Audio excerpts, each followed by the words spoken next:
E aí pessoal, tudo bem?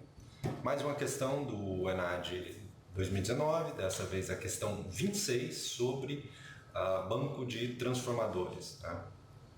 Essa questão envolve ensaio de curto-circuito de transformador.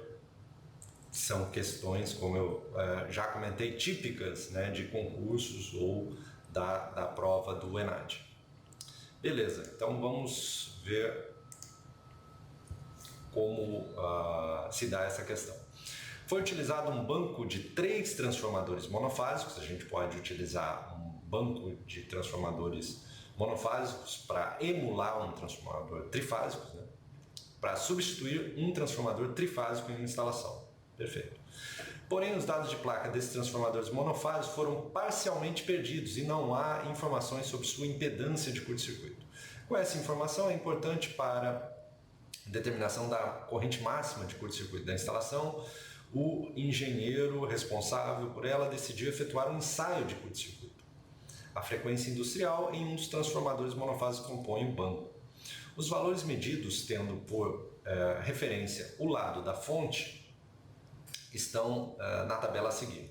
Então ele pegou um transformador, vou colocar um transformador aqui assim, né? Aplicou uma tensão no lado da fonte e curto-circuitou o secundário do transformador. E aí ele mediu a potência em watt e achou 300, mediu a corrente e achou 10 e mediu a tensão e achou 50 volts. Ele regulou a tensão para 50 volts, né? Visto pelo lado da fonte, beleza. E aí ele quer saber, considerando-se essa situação e os dados apresentados na tabela, qual é o valor em ohms da impedância de curto-circuito do transformador monofásico vista pelo lado da fonte. Então os valores aqui de impedância estão dados na forma retangular, né? Ou seja, um termo representando a resistência e outro representando a reatância. Então, no fundo, o que a gente tem que fazer é calcular a resistência e a reatância desse sistema.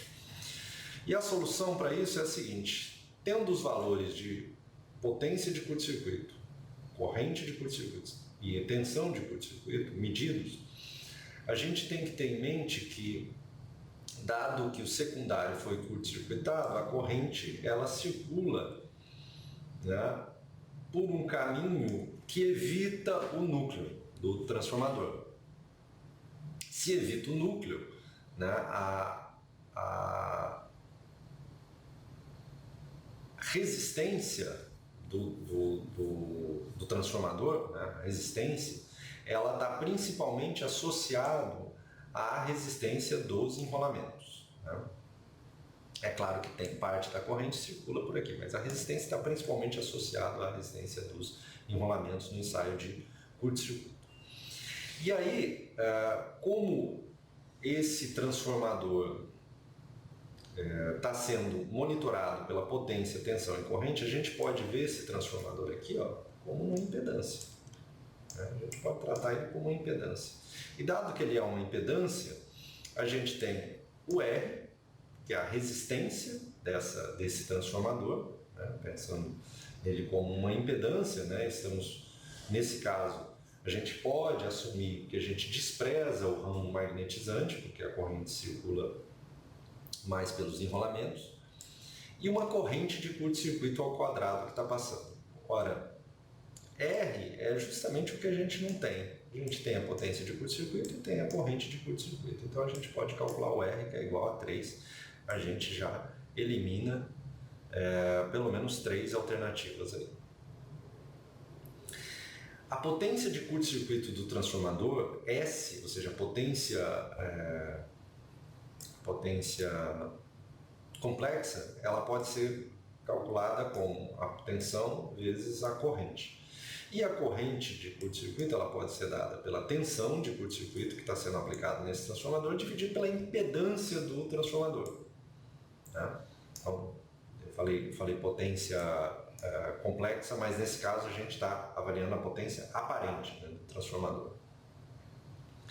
E aí, nessa potência aparente do transformador, a partir dos dados de tensão e corrente, a gente pode avaliar o seguinte: se a corrente ela é a tensão divididos pela impedância desse transformador, então eu posso isolar a impedância, dado que eu tenho a tensão de curto-circuito, eu elevo ao quadrado, divididos pela potência de curto-circuito, que nesse caso específico aqui é 500 volt-ampere. Como é que eu calculo esse 500 volt-ampere? 500 volt-ampere é calculado da seguinte forma: eu pego VCC e multiplico por ICC. Então eu tenho 500 volt-ampere de potência aparente. E aí eu vou ter uma impedância associada de 5 ohms. Essa impedância de 5 ohms, se eu extrair a raiz quadrada da impedância ao quadrado menos a resistência ao quadrado, que já foi calculado, isso vai me dar 4 ohms de reatância. Então eu tenho um Z que é igual a 1,3 mais J4. Beleza? Que é a impedância estimada do transformador, portanto, a alternativa A. Beleza? É isso aí, uma questão típica de ensaio de curto-circuito de transformador. Até a próxima, gente. Tchau.